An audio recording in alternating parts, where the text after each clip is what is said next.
వివేకానంద స్వామి వివేకానంద ఏమన్నారంటే, లేండి, మేల్కొనండి, గమ్యం చేరే వరకు ఆగకండి అని చెప్పారు.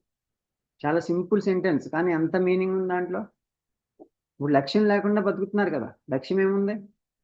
ఏదైనా కొంచెం హెల్త్ ప్రాబ్లం వచ్చిందంటే అప్పుడు ఆలోచిస్తారు. హెల్త్ ప్రాబ్లం వస్తే ఇప్పుడు కన్నా ఏమన్నా యోగా చేద్దామా, లేదంటే ఇంకేమన్నా, అప్పుడు అది కూడా లాస్ట్లో. ఒకవేళ ఇవన్నీ హాస్పిటల్ అప్పటి వరకు మేము మార్పే ఉండదు. తర్వాత ఆలోచిస్తారు మనం. అంటే ఏంటి? అప్పటి వరకు కూడా ఈ గొర్రెలెమ్మట తిరుగుతున్నాడు మనిషి.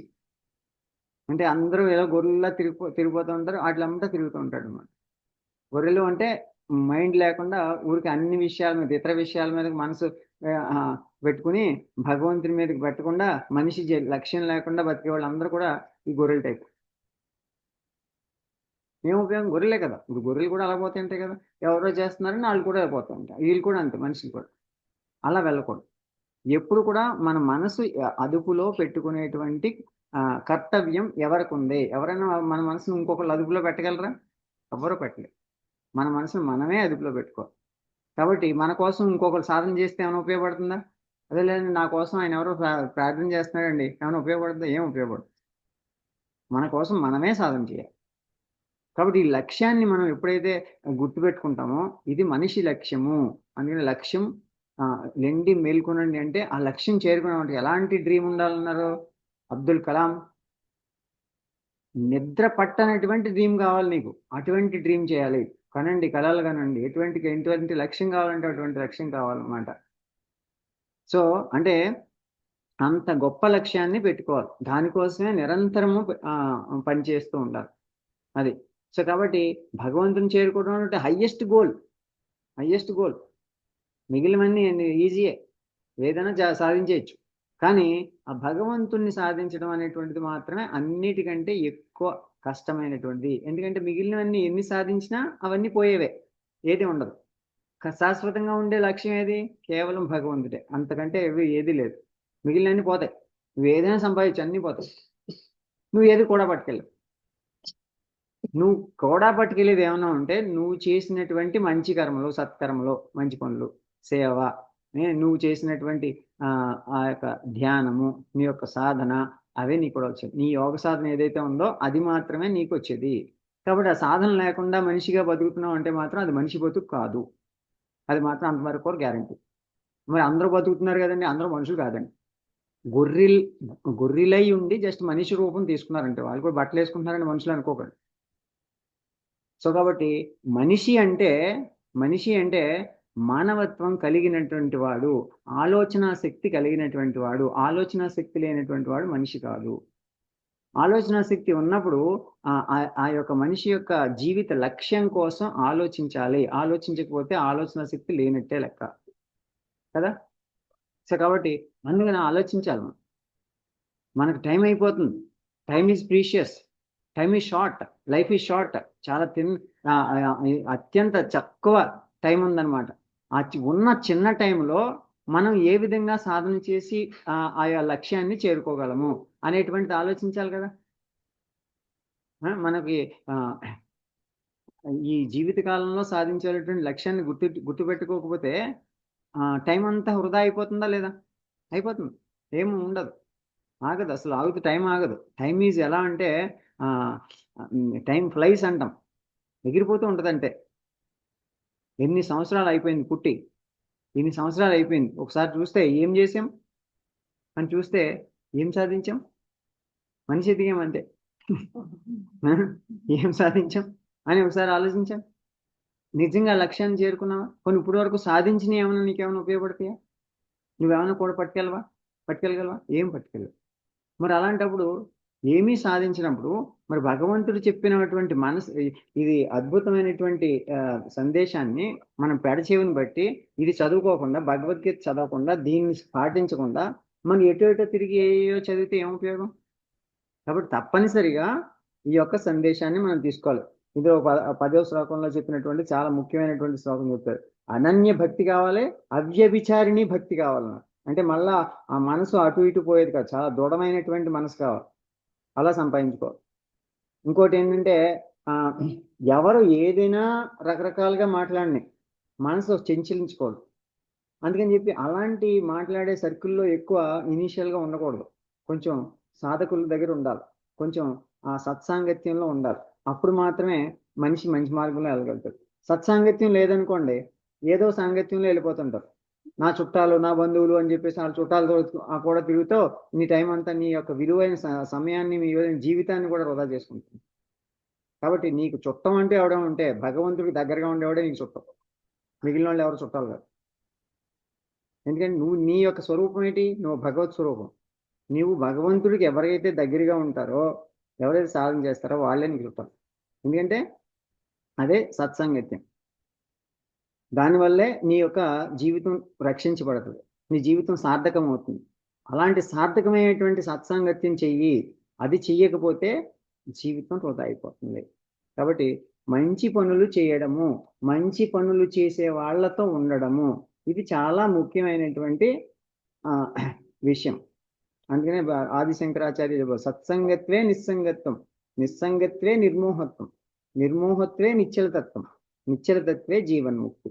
జీవన్ముక్తి రావాలంటే ఫస్ట్ చేయాల్సిన సత్సాంగత్యం. ఆ సత్సాంగత్యం చేయకపోతే నీకు ఆ మోటివేషన్ ఉండదు, నువ్వు ఎటో పోతావు. అందుకని ఆ సర్కిల్ ఇంపార్టెంట్ అనమాట. సో ఆ సర్కిల్ నువ్వు ఎవరు చూజ్ చేసుకోవాలి? మనకి మనమే చూజ్ చేసుకోవాలి. అంతే తప్ప ఇంకొకరు చూజ్ చేయరు కదా మన కోసం. మన ఫ్రెండ్స్ ఎవరు ఉండాలనేది ఎవరు డిసైడ్ చేస్తారు? మనమే డిసైడ్ చేసుకోవాలి. మనమే డిసైడ్ ఎవరి సర్కిల్లో ఉండాలి అనేటువంటి అదనమాట. అందుకని చెప్పి మన లక్ష్యాన్ని బట్టి మనం ఆ సర్కిల్ని ఎంచుకోవాలి. నెక్స్ట్ ఇంకేం చెప్తున్నారు? ఈ యొక్క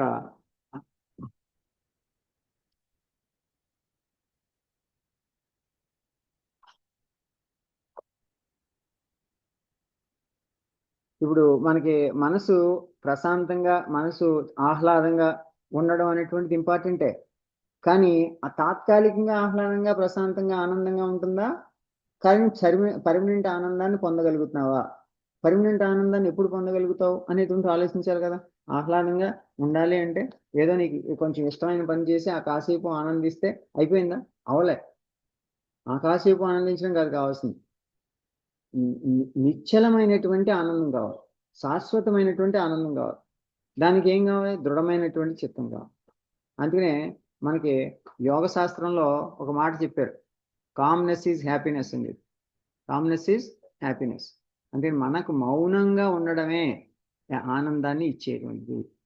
మనం రకరకాలు చేసేటువంటి పనులు కాదు, మౌనంగా ఆ ధ్యానంలో ఉన్నప్పుడే ఆనందమయ స్థితి ఏర్పడుతుంది.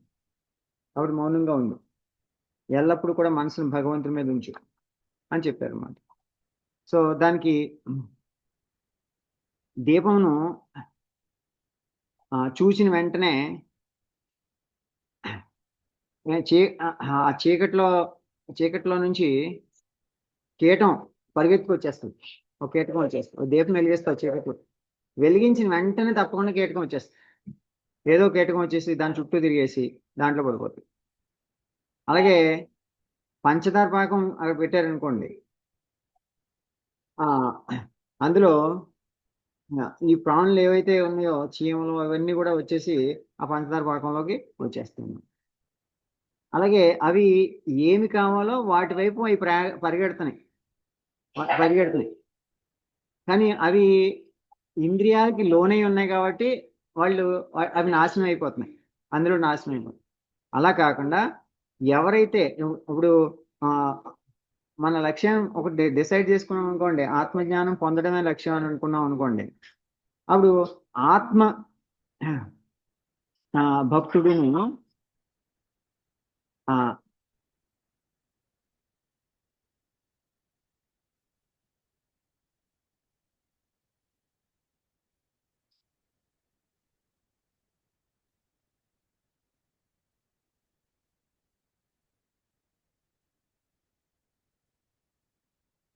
సో కాబట్టి ఏంటంటే ఈ భక్తుడు ఏం చేస్తాడంటే ఈశ్వర ధ్యానాన్నే చేయుచుంటాడు తప్ప ఇతర విషయాల్ని ఏది ఆశించడు అని చెప్పారు అన్నమాట. అది రామకృష్ణ పరమహంస చెప్పినటువంటి సందేశం. దీనికి ఇది ఎక్స్ప్లెనేషన్ దీనికోసం. 11వ శ్లోకం. ఆధ్యాత్మాజ్ఞాన నిత్యత్వం తత్వజ్ఞాన దర్శనం తత్వజ్ఞానార్థ దర్శనం వీతజ్ఞానమితి ప్రోక్తం అజ్ఞానం యదతోన్య అజ్ఞానో యతతోన్యథా అజ్ఞానం యతతోన్యథా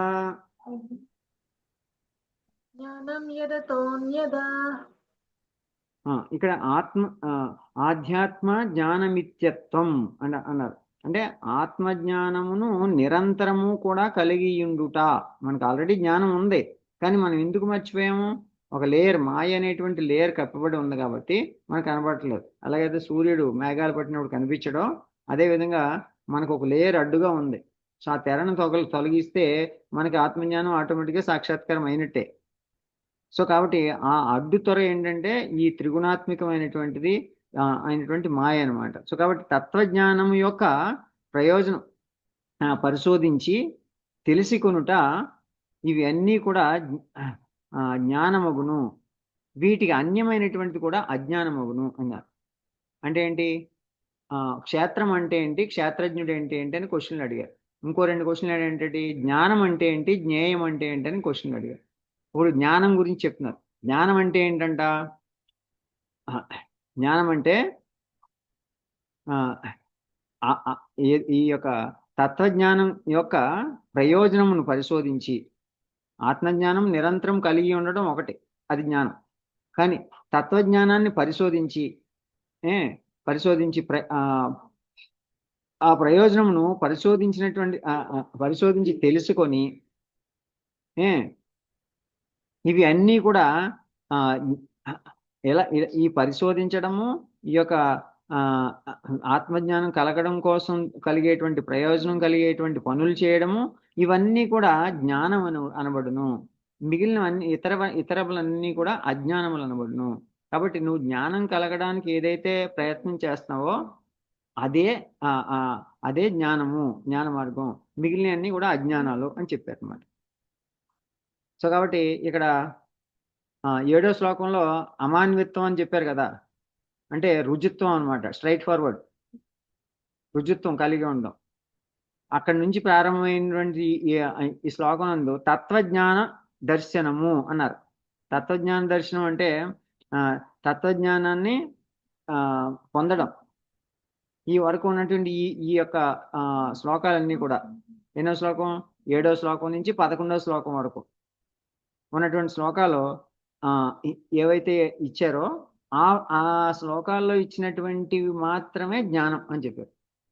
అంటే ఆ శ్లోకాల్లో ఇచ్చిన ఎక్స్ప్లెయిన్ చేసిన ఏవైతే పనులు ఉన్నాయో ఆ పనులు మాత్రమే. ఇప్పుడు ఈ శ్లోకంలో చెప్పుకున్నాం కదా ఇంతకుమంది పై శ్లోకంలో ఏమని? అవ్యభిచారిణి భక్తి, అనన్య భక్తి, అంటే వేరే విషయాలు మనసులోకి రాకుండా కేవలం భగవంతుడి మీద మనసులో లగ్నం చేయడము, ఏకాంత వాసము, ఇవన్నీ కూడా ఏం చెప్పారు అంటే అంటే ఈ జన సమూహాల కోసం పాకులాడకుండా ఉండడం, ఇలాంటివన్నీ కూడా జ్ఞానం వైపు వెళ్తున్నాయి. అదే అవి జ్ఞానం కింద చెప్పబడతాయి.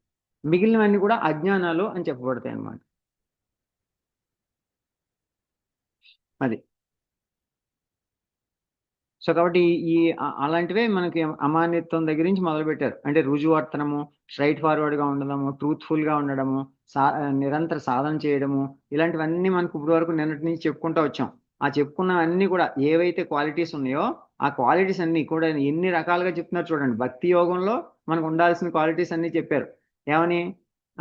అద్వేష్ట సర్వభూతానాం మైత్ర కరుణ ఏవచ, ఇలాంటివన్నీ చెప్పుకున్నాం. తుల్య నిందా స్తుతిర్మౌని సంతుష్టో ఏన కేనచిత్, అలాంటివన్నీ భక్తి యోగంలో చెప్పారు ఒకసారి. మళ్ళీ ఇప్పుడు క్షేత్రజ్ఞ విభాగంలో ఏం చెప్తున్నారు? జ్ఞానం గురించి చెప్తున్నారు.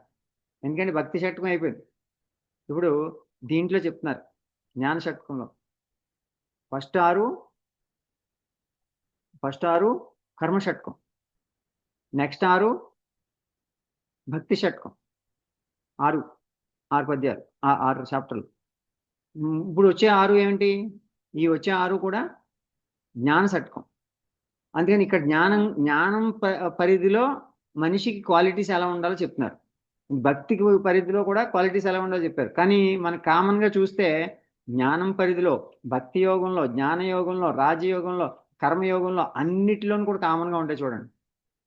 సో భక్తి యోగంలో చెప్పినటువంటి క్వాలిటీస్ చూసాం కదా, ఆ క్వాలిటీస్ అన్నీ కూడా మళ్ళీ దీంట్లో ఉంటాయి.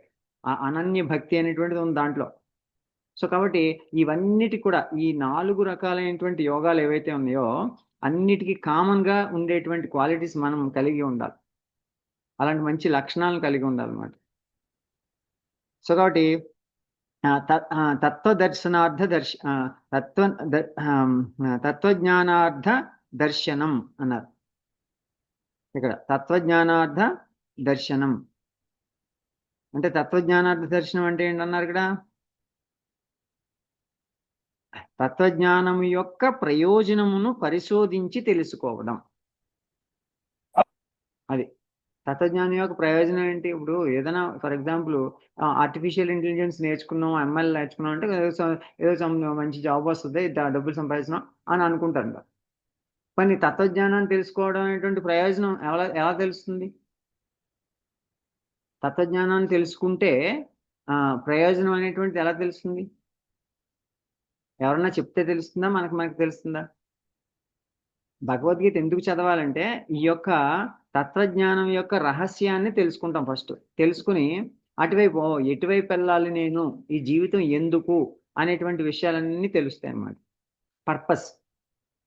ఫస్ట్ మనిషి ఎలా కొట్టుకుంటూ ఉంటాడంటే ఫస్ట్ ఈ బేసిక్ నీడ్స్ కోసం కొట్టుకుంటాడు. మాలో నీడ్ మ్యాట్రిక్స్ అని ఒకటి ఉంటుంది. దాంట్లో ఫస్ట్ బేసిక్ అంతా కూడా ఎప్పుడు బేసిక్ కష్టాలు పడుతూ ఉండి కష్టపడి సంపాదించుకోవడము, ఫ్యామిలీని పోషించుకోవడము, తర్వాత తను తినడము, ఇలాంటివన్నీ ఉంటాయి. దాటి తర్వాత నెక్స్ట్ లెవెల్కి వెళ్ళాలి కదా. నెక్స్ట్ లెవెల్కి వెళ్ళడు. మళ్ళీ దాని తర్వాత ఇంకా కోరికలు పెంచేసుకుంటూ ఉంటాడు. పెంచుకుని ఆ ఫస్ట్ నీడ్స్లోనే, ఆ ఫిజికల్ నీడ్స్లోనే మనిషి వెళ్ళిపోతూ ఉంటాడు అన్నమాట. కానీ ఆ స్పిరిచువల్ నీడ్స్ వరకు లాస్ట్లో ఉండేది స్పిరిచువల్ నీడ్స్ అనమాట. అక్కడ వరకు రాడు మనిషి. ఎమోషనల్ నీడ్స్ ఉంటాయి. ఆ ఎమోషనల్ నీడ్స్ కోసం ప్రాకులాడుతూ ఉంటాడు. ఇవన్నిటిలో తిరుగుతూ ఉంటాడు. ఫస్ట్ ఫిజికల్ నీడ్స్ బాగా కష్టపడుతూ ఉంటారు చాలామంది. తినడానికి తిండి లేదనుకోండి ఫర్ ఎగ్జాంపుల్, అదేంటి ఫస్ట్ కష్టపడి పనిచేసి డబ్బులు సంపాదించుకుని తిండి గింజలు సంపాదించుకుని తర్వాత ఇల్లు లేదనుకోండి ఇల్లు కట్టుకుని చేస్తాడు. ఇంకా అక్కడ వరకు ఫిజికల్ నీడ్స్ అయిపోయినాయి. నెక్స్ట్ ఆ తర్వాత ఫిజికల్ నీడ్స్ అయిపోయిన తర్వాత నెక్స్ట్ లెవెల్కి వెళ్ళాలి కదా. నెక్స్ట్ ఇంకా ఎమోషనల్ నీడ్స్ ఇవన్నీ ఉంటాయి. అవన్నీ తర్వాత లాస్ట్లో స్పిరిచువల్ నీడ్స్ వస్తాయి.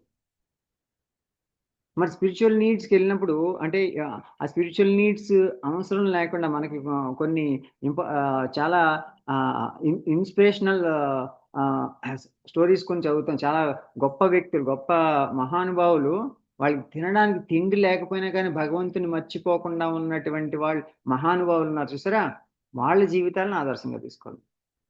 వాళ్ళ జీవితాలను ఆదర్శంగా. తినడానికి తిండి ఉండదు, తిండి లేకపోయినా 4 రోజులు తిండి లేకపోయినా ఎవరైనా వచ్చి ఏదైనా ఒక ముద్ద దొరికితే అడిగితే పెట్టేస్తారు.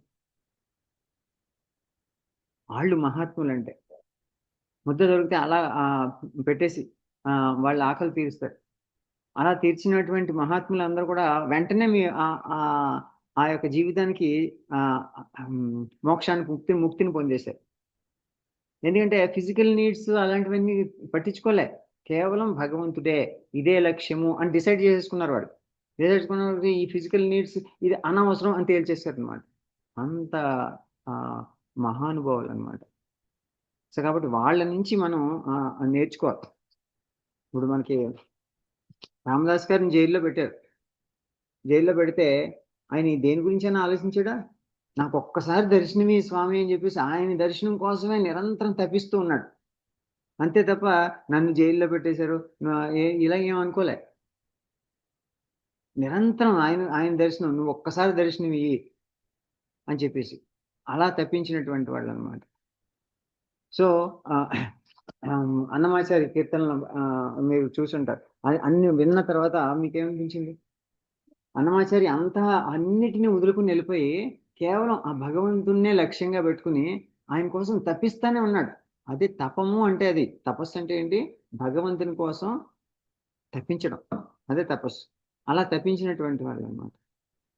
సో కాబట్టి అనేక అనేక రకాలుగా నవవిధ నవవిధ భక్తి ద్వారా భగవంతుణ్ణి చేరుకోవడానికి అనేక రకాలుగా మనిషి తప్పిస్తూ ఉండాలి. తప్పిస్తూ ఉన్నప్పుడే అన్నిటి కోసం ఏడుస్తావు. ఎప్పుడైనా భగవంతుడి కోసం ఏడ్చావా అని అడిగాడు రామకృష్ణ పరమహంస. ఒకసారి ఆలోచిస్తే నిజంగా ఏడిచిరా? ఎవరు ఆడలే. ఎవరిని ఏడ్చారా? అది కావాలి ఇది కావాలని ఏడ్చారు, కానీ ఎప్పుడైనా భగవంతుడి కోసం ఏడ్చారా? ఎప్పుడూ ఏడవలే. ఇప్పుడు వరకు ఒకసారి రియలైజేషన్ అవ్వండి. అసలు దేనికోసం ఏడాలో దానికోసం ఏడకుండా ఇవన్నిటి కోసం ఏడిచి ఏం ఉపయోగం? ఇప్పటివరకు ఎన్నోసార్లు ఏడ్చావు, మళ్ళీ ఏడాల్సి వచ్చిందా లేదా? ఇంకా అలా ఏడాల్సిన పని లేకుండా ఏడాలి ఏడితే మళ్ళా. సో అలాంటి దానికోసం సో అంతేగాని ఇవన్నిటి కోసం ఏడ్చి ఏం ఉపయోగం? వస్తుంది, మళ్ళీ పోతుంది కదా. అలాంటి వాటి కోసం కాకుండా శాశ్వతమైనటువంటి దానికోసం ప్రాకులాడు, పోయేటువంటి దానికోసం వద్దు. అదే తత్వజ్ఞానానికి లక్ష్యం అనమాట. అంటే తత్వజ్ఞానానికి ఉపయోగం తెలుసుకోమని అన్నారు కదా. తత్వజ్ఞానానికి మొదటి మెట్టు ఏం చెప్పారంటే వివేక చూడమనిలో. యాక్చువల్గా ఇది ట్రిగ్గర్ పాయింట్ అనమాట నా జీవితానికి. వివేక చూడమనిలో ఫస్ట్ పాయింట్ ఇది ఏంటంటే, తత్వజ్ఞానానికి మొదటి మెట్టు నిత్య అనిత్య వివేచన అని చెప్పారు. నిత్య అనిత్య వివేచన. ఏదైతే అనిత్యమో వాటిని అన్నిటినీ విడిచిపెట్టేసి, ఏదైతే నిత్యము శాశ్వతమో దాన్ని పట్టుకో. అర్థమైందా? అనిత్యమైనటువంటి దాన్ని పట్టుకో. అంటే ఒక నదిలో పడ్డావు అనుకో, నది దాటాలి. నది దాటాలంటే నిన్ను నువ్వు రక్షించుకోవాలి ఫస్ట్. రక్షించుకోవాలంటే ఏదో మూవ్ అయిపోయి దాన్ని అలా పట్టుకున్నావు అనుకో, ఎక్కడికో నువ్వు కూడా కొట్టుకోతావు.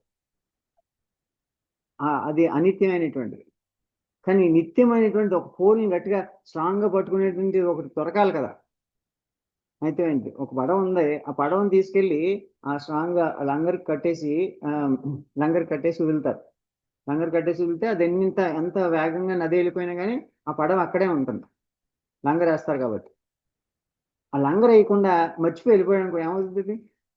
కట్టింగ్ లేదు కాబట్టి అంటే ఆ పర్మనెంట్ పోల్ లేదు కాబట్టి కొట్టుపోతాం. మన జీవితం కూడా అంతే. మనం ఏం దేనికి కట్టాలి? ఈ యొక్క తత్వజ్ఞానం అనేది, ఈ జ్ఞానం అనేటువంటిది ఆ యొక్క శాశ్వతమైనటువంటి పోల్ ఏదైతే ఉందో దానికి కట్టాలి మనం. అంతేకాకుండా ఫర్ ఎగ్జాంపుల్ ఆ పడవని తీసుకెళ్ళి కుక్క కట్టేవానికి ఏమవుతుంది? ఆ పడవ తీసుకెళ్ళి కుక్కను కూడా లాక్కోబడుతుంది. అది నిశ్చలంగా ఉండేది కాదు కదా.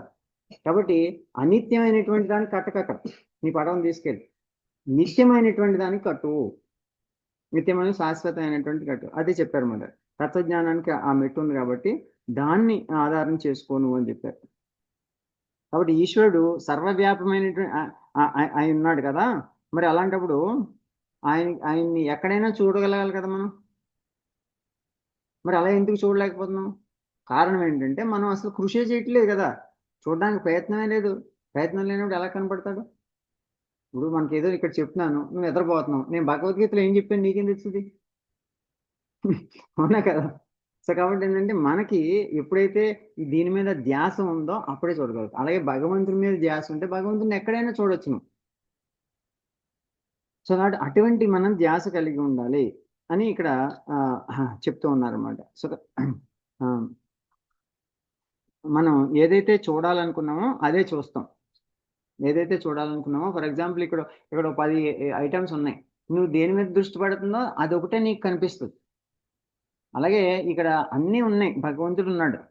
సో కానీ నువ్వు అన్ని వస్తువుల్ని చూస్తున్నావు కానీ భగవంతుని చూడట్లేదు. అర్థమైందా? అట్లా ఉంటుందన్నమాట. ఇప్పుడు మామూలుగా ఏదైనా ఒక తిరునాళ్ళలో లేదంటే ఇంకో ఏదో ఫంక్షన్లు జరుగుతాయి కదా, టెంపుల్ దగ్గర అన్నీ ఉంటాయి. యాక్చువల్లీ వీడు దర్శనానికి వెళ్ళాడు కానీ దర్శనం గురించి అది ఒక నిమిషం ఏదో చూసేసి వచ్చేస్తాడు. ఆ మిగిలిన టైం అంతా ఎక్కడ పెడతాడు? ఇవన్నీ బయట ఉండేటువంటి షాపుల మీద పెడతాడు. అంటే ఇవన్నీ చూస్తూ ఉంటాడు. అంతే కదా. ఏది షాపింగ్ చేద్దామా, ఇక్కడ ఏమైనా దొరుకుతాయి, ఇవన్నిటి మీద దృష్టి పెడతాడు తప్ప అసలు విషయం మీద దృష్టి ఉండదు. అసలు విషయం మీద ఎంతసేపు ఉంటుంది? ఉండదు. అదే ఉంటుందన్నమాట. కాబట్టి ఏంటంటే మనిషి ఎప్పుడు కూడా ఈ ప్రాకులాట దేని మీద ఉంటుందంటే అనిత్యమైనటువంటి వస్తువుల మీదే ఉంటుంటుంది. నిత్యమైనటువంటి దాన్ని పట్టుకుందాం. ఈవేళ ఇవన్నీ ఇప్పటి వరకు దొందాపన అయిపోయింది. కనీసం ఈవేళకైనా కానీ భగవంతుడినే పట్టుకుందాం అనేటువంటిది ఉండవు. ఇక్కడ ఏమున్నాయో చూద్దామని చెప్తుంది. మరి అలాంటప్పుడు అక్కడికి వెళ్ళడం ఎందుకు? ఆ మాత్రం దానికి నీకు ఈ దగ్గరలో ఉన్నది ఏదో ఊరు వెళ్ళి ఆ షాపుల్లో తిరగొచ్చు కదా. తిరుపతి వెళ్ళడం ఎందుకు? అది. సో కాబట్టి ఏంటంటే మనం అది గుర్తుపెట్టుకోవాలి ఎప్పుడైనా కానీ. ఇవన్నీ కూడా మనకి టెస్ట్లు అనమాట. అనిత్యమైనటువంటి చాలా వస్తువులు పెడతారు. మనం అన్నం ముట్టించినప్పుడు ఎలాగైతే మనం అన్ని పెట్టి భగవద్గీత పెడతామో, అలాగే ఈ ఇవి స్వామి కూడా భగవంతుడు కూడా మనకి ఇవన్నీ టెస్టులు పెడతాడనమాట. ఎందులో ఎవరు గెలిస్తే ఆళ్ళు ఓకే. ఎవరు భగవంతుని పట్టుకుంటే వాడు ఆయనకి దొరుకుతాడు. కాబట్టి మనం ఎవరిని పట్టుకోవాలో మనమే డిసైడ్ చేసుకోవాలన్నమాట. ఓకే. నెక్స్ట్ శ్లోకం. ఇప్పుడు జ్ఞానము చేత కలిగేటువంటి లాభం ఏంటి అనేటువంటిది ఈ శ్లోకంలో చెప్తున్నారు. ఇప్పుడు జ్ఞానం అన్నావు, తత్వజ్ఞానం అంటావు, ఇదంతా ఏ తత్వజ్ఞానం అది ఏం ఉపయోగం? మామూలుగా శుభ్రంగా శుభ్రంగా ఇవాళకి నిద్రపోయి ఏదైనా లేదంటే ఏదైనా సినిమా చూసి ఇలాగ వెళ్తే బాగుంటుంది, కానీ ఇదేదో నువ్వు తత్వజ్ఞానం అది చెప్తావేటి అని అన్నావు అనుకో. కానీ అది దాని గురించి చెప్తున్నారు అన్నమాట. ఇప్పుడు అందుకనే నువ్వు అలా అంటావని తెలుసు కదా భగవంతుడికి. అందుకని జ్ఞానం యొక్క ఉపయోగం ఏంటి ఇక్కడ అని చెప్తున్నారు అన్నమాట. జ్ఞేయం యత్తత్ ప్రవక్ష్యామి యజ్ఞాత్వామృతమశ్నుతే అనాదిమత్పరం బ్రహ్మ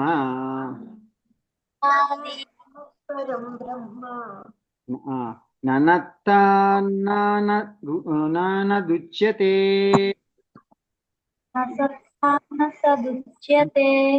నసత్తన్నానదుచ్యతే.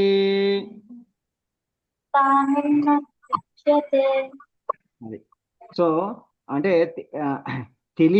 తెలియదగ్గది ఏదైతే ఉందో, తెలియదగ్గది ఏది? దేనిని తెలుసుకుంటే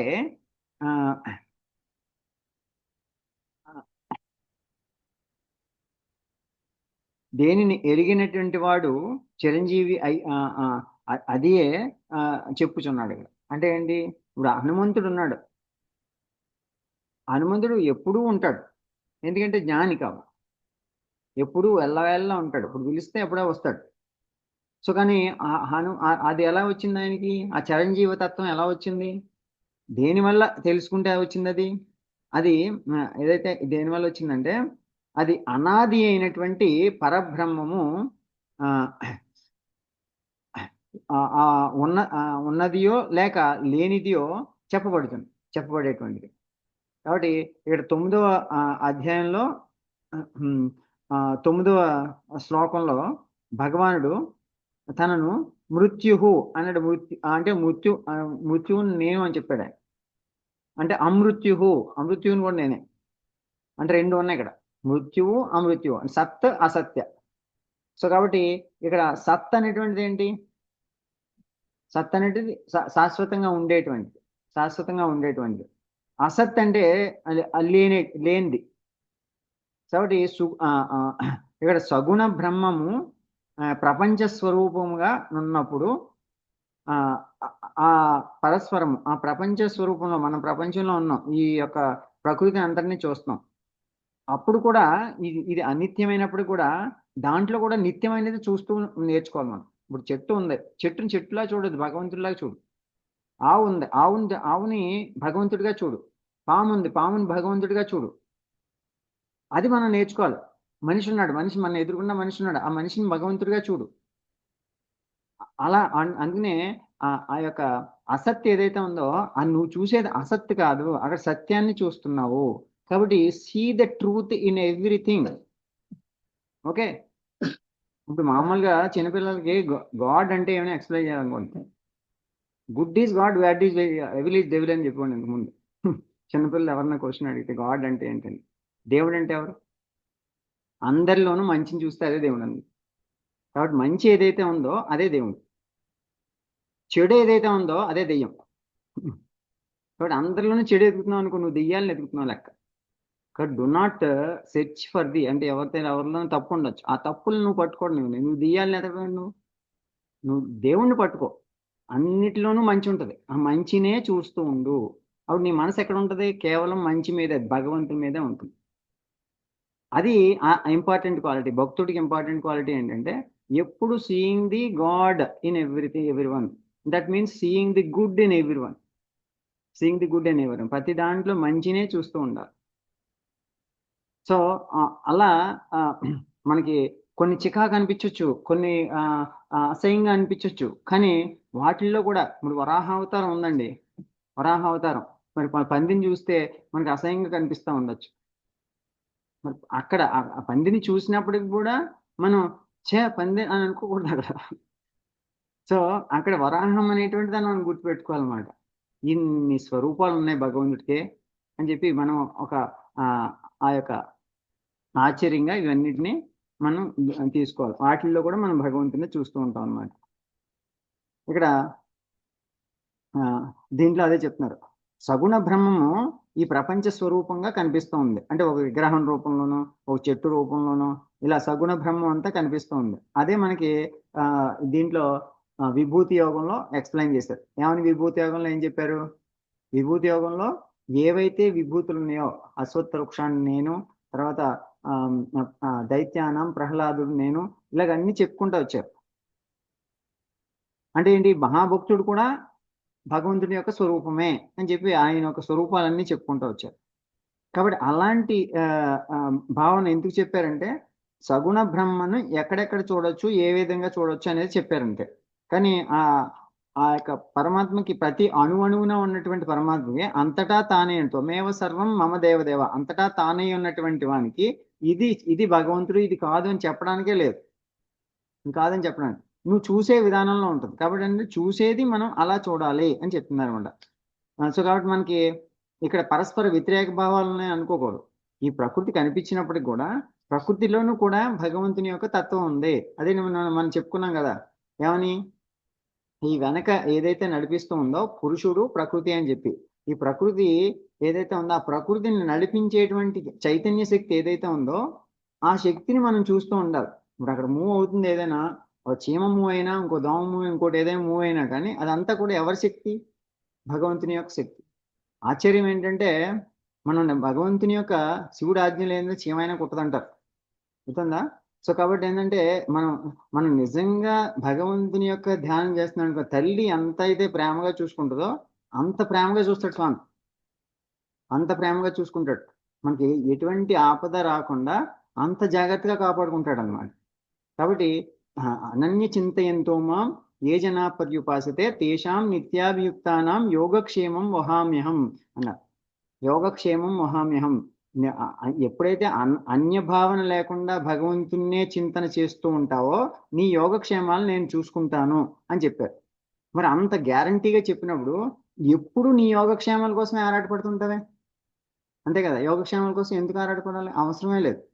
కాబట్టి మనం చేయాల్సింది అంటే అనన్య భావన అనమాట. ఎప్పుడు కూడా అనన్య చింతయంతో మనం అది గుర్తుపెట్టుకోవాలి ఆ శ్లోకాన్ని. అందుకని మనం విష్ణు సహస్రనామంలో కూడా లాస్ట్లో చదివేది ఇదే. ఎందుకు మనం ఎప్పుడు విష్ణు సహస్రనామం చదువుకోవడము, ఈ జపం చేయడం, ఇవన్నీ ఎందుకు చేస్తాం? ఇవన్నీ కారణం ఏంటంటే మనసుని అలా చేయడం కోసం, అన్యభావం లేకుండా చేయడం. మనసుని అంత అదుపు చేసి అన్యభావం లేకుండా పెట్టడం అనేటువంటిది చాలా కష్టమైన పని కదా. అది సులువు ఎప్పుడవుతుంది? ఎప్పుడైతే నువ్వు డిసైడ్ చేసుకుని పరమాత్మకి శరణాగతి పొందుతావో, శరణాగతి అంటే జస్ట్ ఏదో శరణమైపోతే కాదు, కంప్లీట్ సరెండర్ అయిపోవాలి, ఈశ్వర ప్రణిధానం చేయాలి. చేసినప్పుడే మనకి పూర్తి భక్తి అనేటువంటిది వస్తుంది.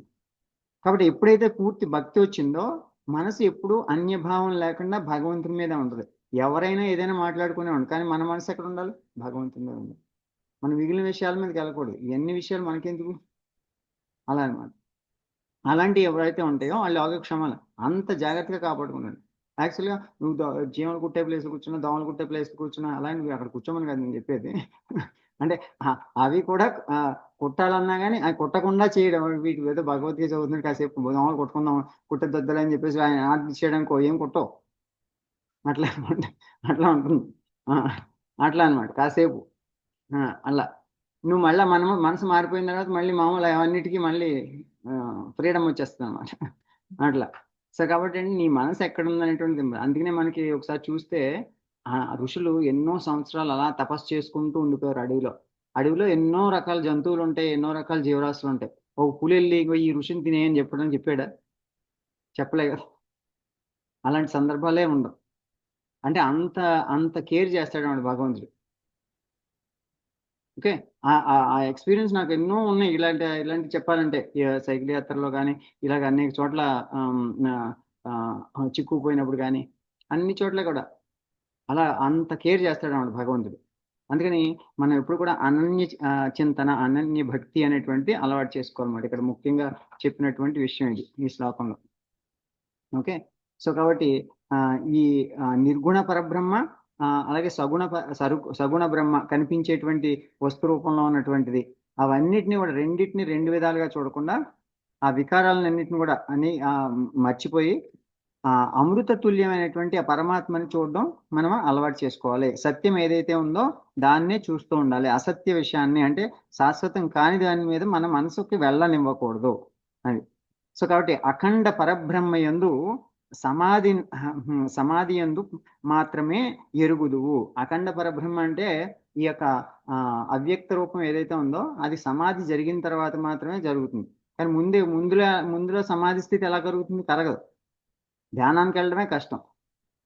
ఓకే. సో, కాబట్టి ఆయన చెప్పిందేంటంటే, అఖండ పరబ్రహ్మ అది సమాధి దాంట్లోనే జరుగుతుంది. ఆ తర్వాత అంతయు కు అన్ అంతయు కూడా మౌనమే.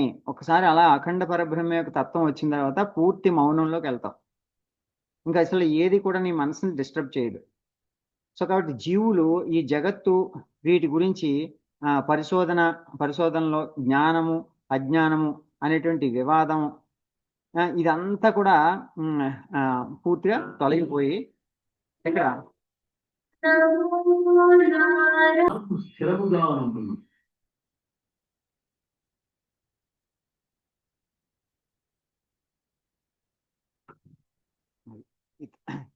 ఎవరి జ్ఞానం స్థిరంగా ఉంటుంది?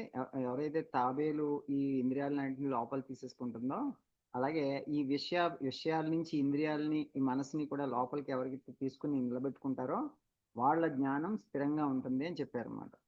సో, కాబట్టి ఇప్పుడు మనం చెప్పుకున్నటువంటి ఈ ఈ యొక్క ఈ జ్ఞానము అనేటువంటి దానికి ఈ మనం ఆలోచించేటువంటి ఆలోచనలన్నీ కూడా జ్ఞానం అంటే ఏమనుకుంటే జస్ట్ నాలెడ్జ్ అనుకుంటాం.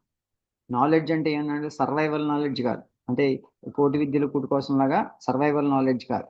ఇది నాలెడ్జ్ పర్మనెంట్ నాలెడ్జ్, శాశ్వతమైనటువంటి జ్ఞానం అన్నమాట.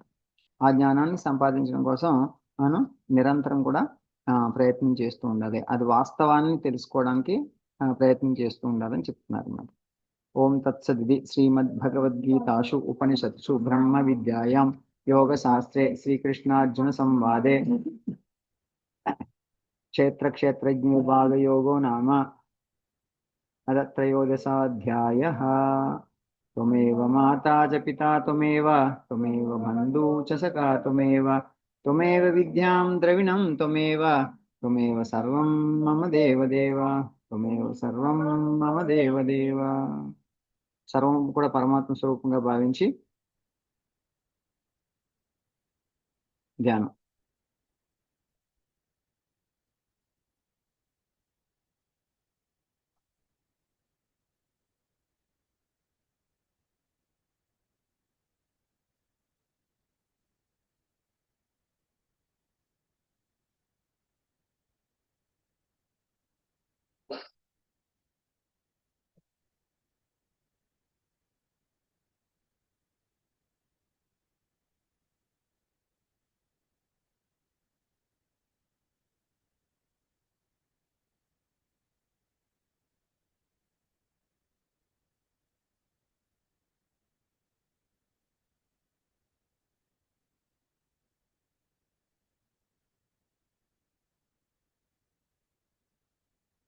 మహేష్ కుమార్ గురవే సుబ్రహ్మణ్యం హర